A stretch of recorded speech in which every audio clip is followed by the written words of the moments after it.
नमस्कार मेरे प्यारे दोस्तों, सीजीपीएससी प्रीलिम्स परीक्षा 2014 के इस डिस्कशन में आपका स्वागत है। आइए शुरू करते हैं। ये परीक्षा 2015 में हुई थी, 7 जून को। 5 ऑप्शन उस समय रहते थे, आपको पता होगा। पहला सवाल है, वर्ण व्यवस्था से संबंधित पुरुष सूक्त मूलतः पाया जाता है। तो ये आपको पता होगा कि जो पुरुष सूक्त है वो ऋग्वेद के 10वें मंडल में है, ठीक। और 10वें मंडल को सबसे प्राचीन माना जाता है।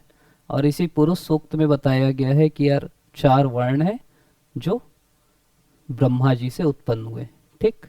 तो ये ध्यान रखिएगा कि ये जो वर्ण व्यवस्था है वो पहला वेद जो ऋग्वेद है उसके 10वें मंडल से आई है, ये आपको पता रहना चाहिए। फिर है, निम्न में से कौन सा बुद्ध का दूसरा नाम है? तो बुद्ध का दूसरा नाम है, उत्तर है आपका ई। अब जैसे पार्थ है, पार्थ आपको पता है कि अर्जुन का नाम है। गुड़ाकेश किसका नाम है? अर्जुन का नाम है, ठीक। बुद्ध को और बोलते हैं तथागत, इनका मूल नाम है सिद्धार्थ। आरंभ में बुद्ध और उनके धर्म को अस्वीकार करने वाले हिंदू धर्म में बाद में बुद्ध को विष्णु भगवान का 9वां अवतार माना था, ठीक।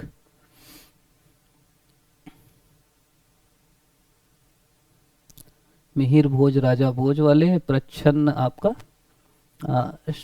किसको बोलते हैं? शंकराचार्य वाला जो परंपरा है ना, इसीलिए उनको प्रच्छन्न बौद्ध बोलते हैं। आगे सवाल पूछ सकता है कि प्रच्छन्न बौद्ध किसको बोलते हैं, तो शंकराचार्य को बोलते हैं। ऐसा माना जाता है कि बौद्ध दर्शन को उन्होंने अलग तरीके से ही दिया। अगला, अर्थशास्त्र के अनुसार मौर्यकालीन न्याय व्यवस्था में कौन कौन से न्यायालय थे? अब देखो, इसको इलिमिनेट कैसे कर सकते हो? मैं वही बोला कि कई लोग बोलते हैं भैया तुक्का नहीं लगता। धम्म महामात्र आपको पता है कि यार धर्म की स्थापना के लिए था, ये फिर से आएगा ये सवाल आगे। रज्जुक भी धर्म की स्थापना की, इसीलिए पीवाई क्यों जरूरी। आगे एक सवाल आया कि कौटिल्य के अर्थशास्त्र के अनुसार कौन से अधिकारी थे जो धर्म की स्थापना के लिए अशोक ने रखे थे? तो ये दोनों अधिकारी थे, धम्म महामात्र और रज्जुक। और ये दोनों न्यायालय, धर्म स्थि और कंटक शोधन, मतलब 2 और 4। धर्म स्थि जो है वो सिविल मामले सुनता है, सिविल मतलब शादी ब्याह तलाक। कंटक शोधन क्रिमिनल मामले सुनता है, मतलब हत्या डकैती चोरी, ठीक। धम्म महामात्र का काम क्या था? धर्म का प्रचार करना। बहादुर कलारिन की माची क्या है? तो बहादुर कलारिन की माची बालोद जिले में है। ये स्मारक है, प्राचीन स्मारक है, ठीक। 6वीं शताब्दी की है, ऐसा माना जाता है। किस चोल राजा ने जल सेना प्रारंभ की थी? तो जल सेना प्रारंभ की थी राजेंद्र चोल ने। इसने गंगै कोंड की उपाधि धारण की और गंगै कोंड चोलपुरम नामक एक नई राजधानी बनाई। इसने क्या है, शैलेंद्र राज्य या श्री विजय राज्य को जीतने के लिए एक शक्तिशाली नौसेना बनाई थी। और इसी के काल में जो बंगाल की खाड़ी, इसको बोलते थे कि चोलों की एक झील बन गई थी, ठीक। फिर और क्या है, परांतक वन जो था आदित्य एक का पुत्र था, जिसने 907 से 955 ईस्वी तक शासन किया। और मदुरै पे इसने अधिकार करके मदुरै कोंड की उपाधि ली, ठीक।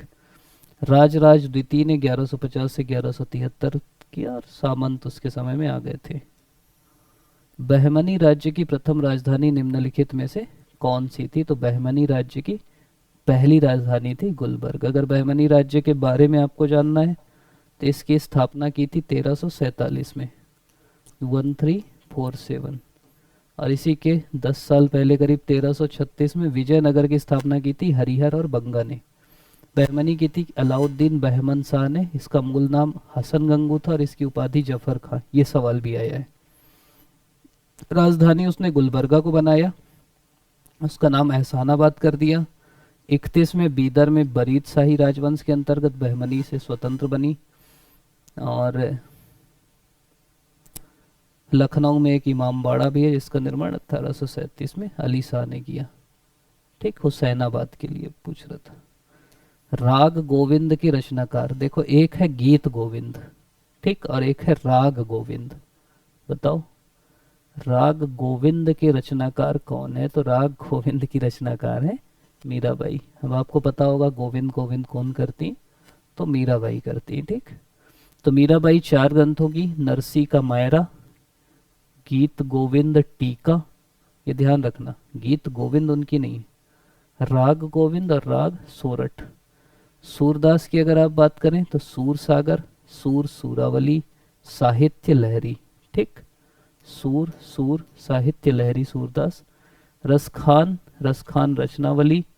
नरहरि में रुक्मणी मंगल, छप्पय नीति और कवित्त संग्रह। ठीक, तो ये रचनाएं हैं जो आपकी इनकी।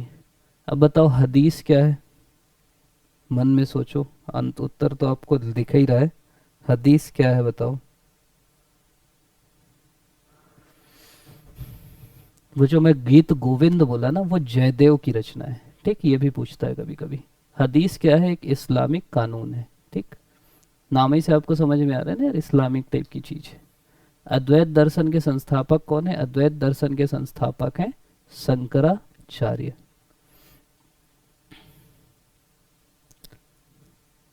और अगर आपको पता रहे तो रामानुजाचार्य किसके हैं, विशिष्ट द्वैतवाद के हैं। माधवाचार्य द्वैताद्वैत के हैं। गौतम बुद्ध बौद्ध धर्म के हैं। शंकराचार्य बोले अहम ब्रह्मास्मि, मतलब मैं ही ब्रह्म हूं। अता अली खां किसका नाम था, तो अता अली खां इनमें से किसी का नाम नहीं था। तब अता अली खां किसका नाम था, तो अता अली खां नाम था तानसेन का। ठीक, तानसेन का वास्तविक नाम था रामतनु पांडे। धर्म परिवर्तन के बाद उनका नाम हो गया अता अली खान। फिर अबुल फजल और उसका भाई जो है फैजी, अबुल फजल था, फैजी, ये दोनों नवरत्नों में थे।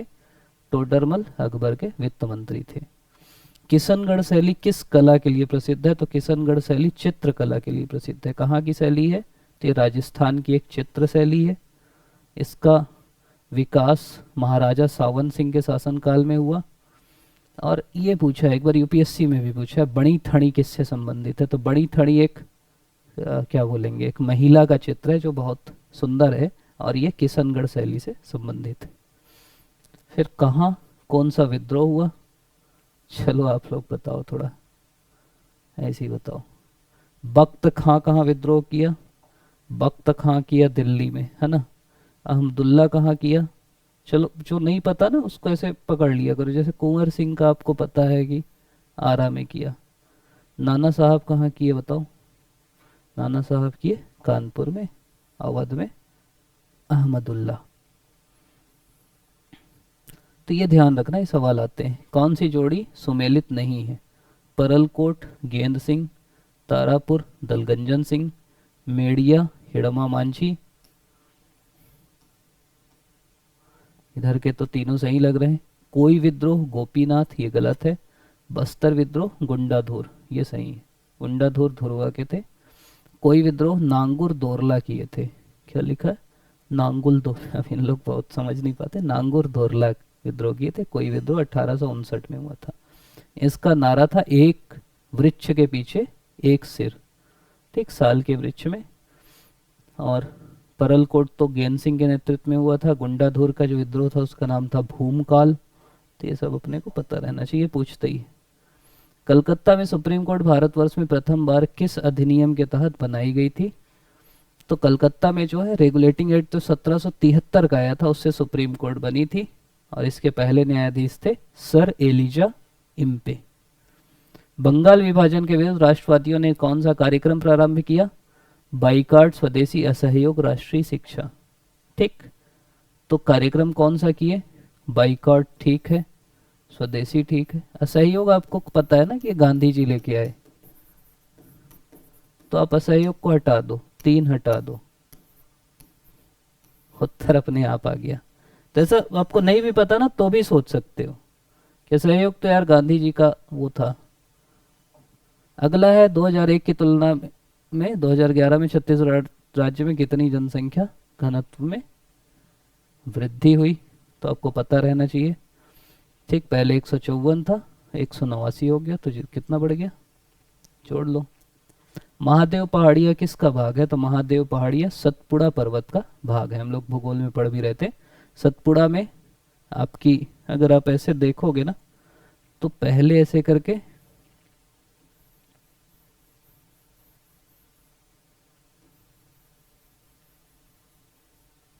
ठीक, तो सतपुड़ा जो है, सतपुड़ा से ही ये जो नर्मदा और ताप्ती नदियों के मध्य स्थित महादेव पहाड़ियाँ सतपुड़ा पर्वत की उच्चतम भाग हैं।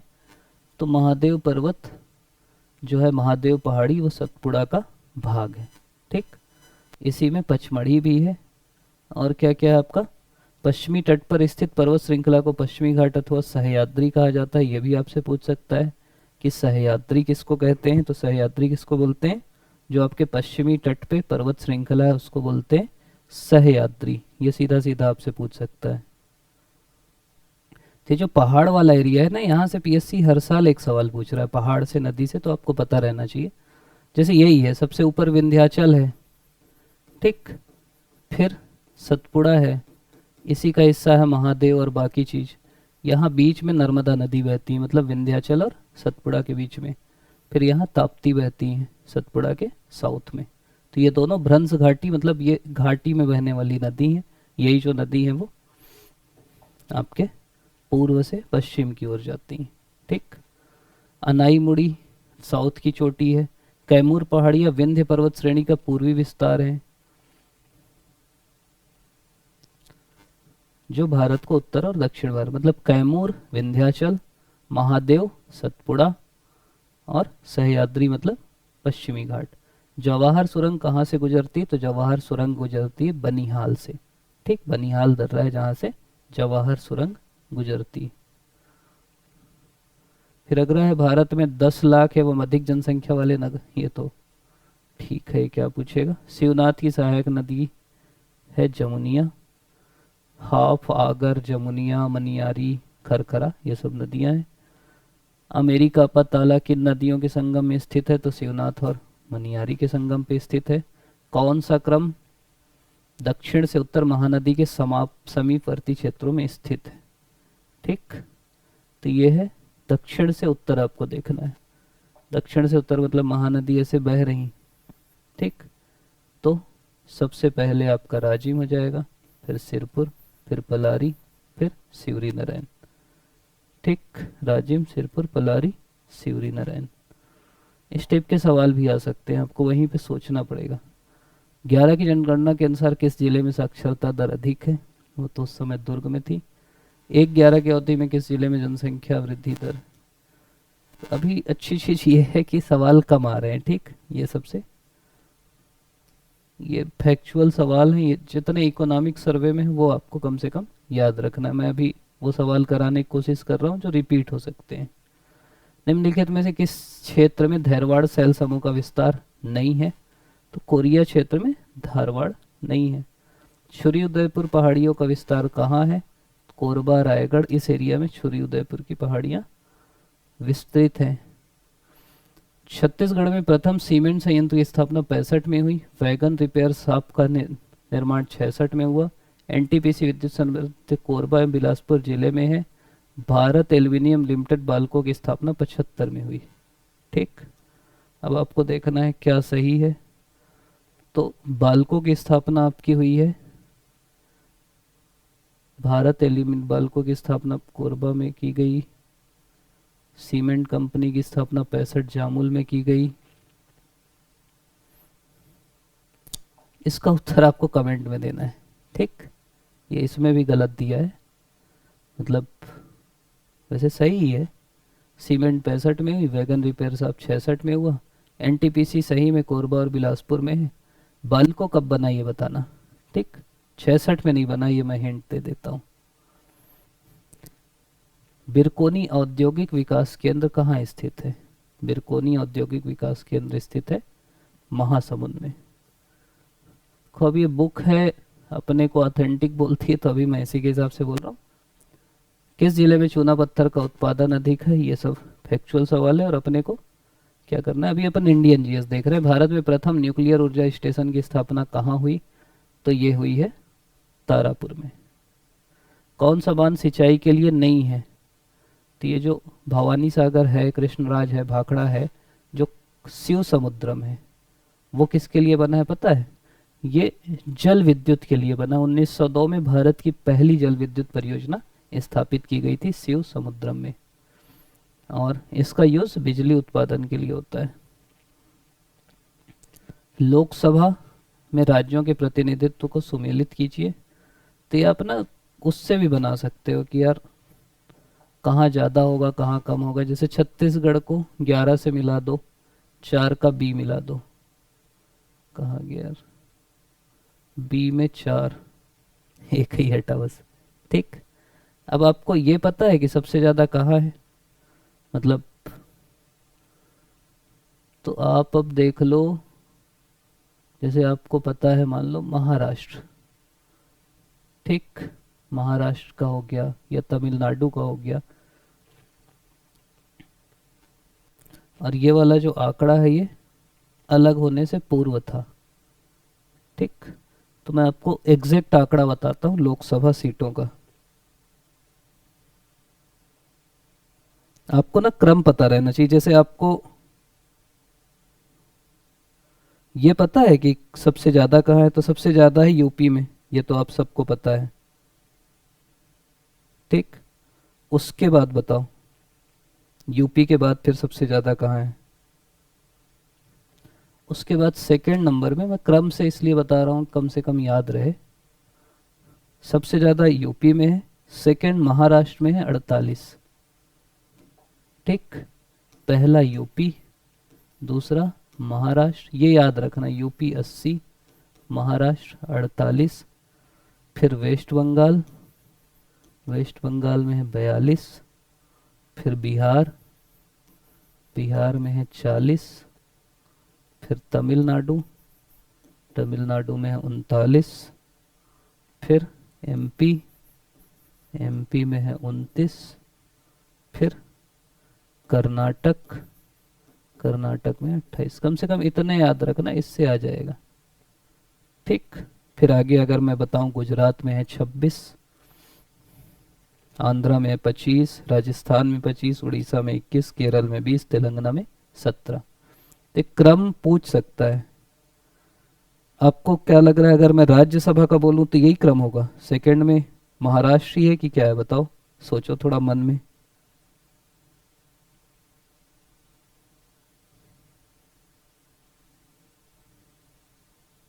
सेकंड में पता है आपको कौन सा राज्य है राज्यसभा में? राज्यसभा में सेकंड में है आपका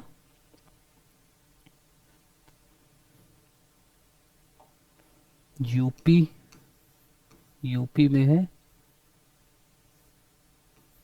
यूपी तो सबसे ज्यादा 31 ही रहेगा।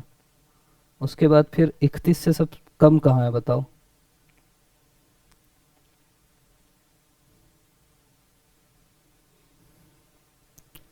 महाराष्ट्र, महाराष्ट्र कितनी है, 19। फिर तमिलनाडु 18, तमिलनाडु आ गया ना ऊपर। फिर वेस्ट बंगाल 16, बिहार भी 16। फिर कर्नाटक 12, गुजरात, आंध्रा और एमपी, ये तीनों का 11, उड़ीसा राजस्थान का 10। तो ये क्रम याद रखना, यूपी, महाराष्ट्र, तमिलनाडु, बिहार, बंगाल। ठीक।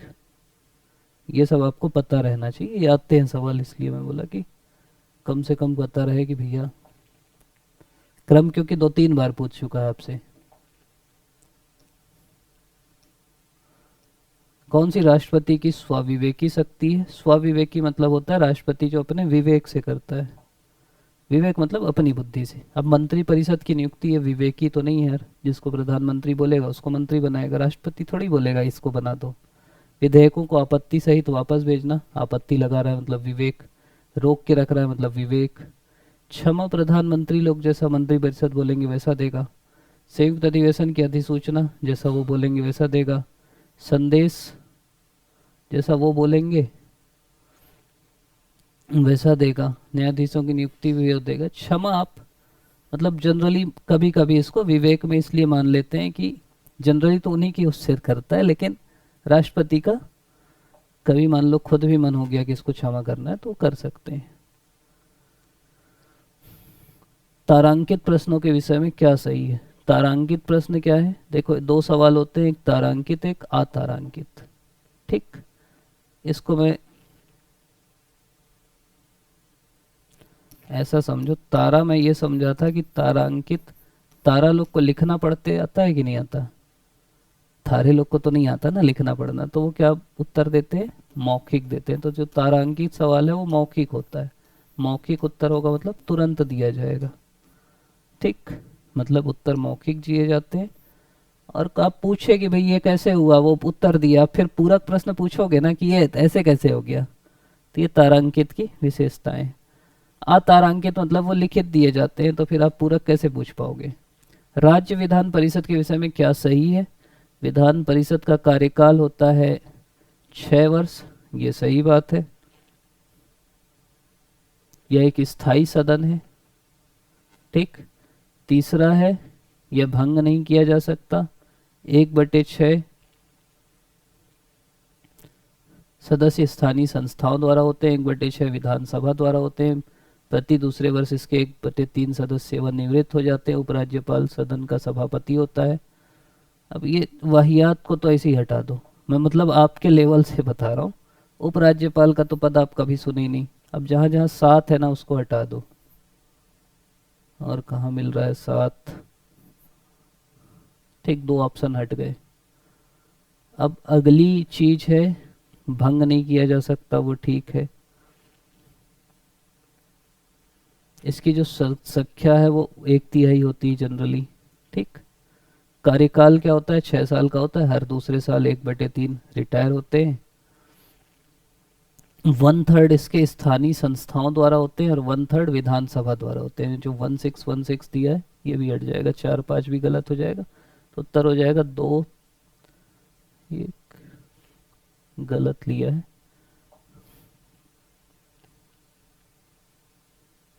ठीक, इसका कार्यकाल 6 साल होता है, सही है। ये एक स्थायी सदन है, इसे भंग नहीं किया जा सकता। प्रति दूसरे वर्ष इसके 1/3 सदस्य सेवानिवृत्त हो जाते हैं, ये गलत हो जाएगा। इसके सदस्यों का, अच्छा हाँ, इसका कार्यकाल 6 साल नहीं है, ये बोल सकते हो ना। ये थोड़ा सा फंसाने वाला भी सवाल है कि इसका कार्यकाल थोड़ी, इसके सदस्यों का कार्यकाल 6 साल होता है। ये तो स्थायी सदन है, तो हमेशा चलते रहेगा। और एक ध्यान रखना कि इसके सदस्यों की संख्या विधानसभा के सदस्यों का 1/3 हो सकती। संविधान के किस प्रावधान के अंतर्गत भारतीय संसद को नया राज्य बनाने का अधिकार है? यह है अनुच्छेद 2 के तहत। संविधान संशोधन है। 13वें संविधान संशोधन से नागालैंड आया। 52वें से दल बदल आया। ठीक, उसके बाद फिर 18वें से राज्य को पुनर्परिभाषित किया गया। 39वें से राष्ट्रपति उपराष्ट्रपति चुनाव को चुनौती नहीं दी जा सकती, ये कहा गया। तो अभी लेटेस्ट संविधान संशोधन आपको फिर भी देख लेना है। भारत में निम्न में कौन सा राजकोषीय नीति निरूपित करता है? तो ये वित्त मंत्रालय करता है। विश्व के कुल निर्यात में हिस्सा अभी वाला देख लेना, ये अभी का करेंट, ये सब करेंट के सवाल हैं। घरेलू विद्युत सप्लाई में काले रंग का आवरण युक्त तार क्या है? तो काले रंग का होता है उदासीन तार। ठीक, एक लाइव होता है विद्युत वाला, एक उदासीन होता है, एक अर्थिंग होता है। जो उदासीन तार होता है वो काले रंग से युक्त होता है, जिससे वापस विद्युत ली जाती है। लाल जो होता है वो करंट लगता है उससे, और जो अर्थिंग होता है वो सुरक्षा का साधन है, उसका ऐसी रहता है। कौन सा गैसीय चक्र नहीं है? नाइट्रोजन होता है, ऑक्सीजन होता है, कार्बन होता है। हाइड्रोजन जनरली हम नहीं सुनते। कौन सा जीवाश्म ईंधन नहीं है? कोयला, लकड़ी, डीजल, पेट्रोल। ये तीनों एक टाइप के लग रहे हैं, लकड़ी को हटा दो। लकड़ी काष्ठ ईंधन है। जीवाश्म मतलब जो लगातार नीचे दबे हैं उसके बाद उससे ईंधन बना, वो जीवाश्म हो गया। किसका परमाणुवीय ईंधन के रूप में प्रयोग नहीं होता? देखो, यूरेनियम, थोरियम, प्लूटोनियम का होता है, लेड का नहीं होता। शुष्क धुलाई में किसका प्रयोग होता है? पेट्रोल, बेंजामिन, अल्कोहल, तीनों का होता है। 1 विलियन लाल लिटमस को नीला कर देता है। ठीक, लाल को नीला कर दे रहा है मतलब उसका जो पीएच मान है वो 7 से ऊपर है, ठीक। मतलब लाल लिटमस को नीला कर दे रहा है, मतलब 7 से ऊपर है। हाँ, ऑप्शन ही नहीं है इसलिए उसको कर देंगे। आपको पता है ना कि ऐसे अपन एक वो बनाते हैं, 7 7 से ऊपर क्षारीय होता है और इधर अम्लीय होता है, 7 से कम वाला। तो ये ध्यान रखना है आपको। बेंजीन के लिए कौन सा कथन सत्य है? इसमें 6 सिग्मा और 3 पाई बंद होते हैं। इतना ही ध्यान रखो, ये सवाल रिपीट हो जाए तो कम से कम बन जाए आपसे। इसका उद्देश्य वही है, मैं बहुत समझा नहीं रहा हूँ आपको। सवाल अगर धोखे से रिपीट हो जाए तो आपसे बन जाए, बस वही है। कौन सा पौधा वृद्धि हार्मोन है? ठीक, तो साइटोकाइनिन और जिब्रेलिन वृद्धि हार्मोन है। जनरली जिब्रेलिन जो है वो वृद्धि हार्मोन है, साइटोकाइनिन डिवीजन करता है, ठीक। मनुष्य की आंखें किसी वस्तु पर प्रतिबिंब बनाती हैं, रेटिना पे बनाती हैं। आँख के लेंस की फोकस दूरी किसके कार्य से परिवर्तित होती है? तो सिलियरी मसल्स जो होती हैं उनसे होती है। ओजोन छिद्र के लिए कौन सी गैस उत्तरदायी है? तो क्लोरोफ्लोरोकार्बन इसके लिए उत्तरदायी है। तो ये अपना इंडिया जीएस हो गया, जिसको हम आज किए। आप अभी तक देख रहे हैं, इसके लिए बहुत बहुत धन्यवाद। एक चीज़ और, इसके लिए मैं बहुत तैयारी नहीं कर पाया था। मैं बस ये सोचा कि आपके सामने सवाल रख दूं, आपको बस ये पता चल जाए कि यार इस दिशा में तैयारी करना, और अगर सेम सवाल आ जाए तो आपसे बन जाए, तो उसके लिए थोड़ा सा माफ़ कर दीजिएगा। और कुछ इसमें है भी कमियां। अब ये बुक है, अब अपन अभी तक इसको ऑथेंटिक मानते हैं, लेकिन पढ़ो तो लगता है नहीं यार कुछ तो गलत है। तो जो गलत है वो मैं बताते जा रहा हूँ, और आप लोग अभी तक देख रहे हैं, इसके लिए आप सभी का बहुत बहुत धन्यवाद।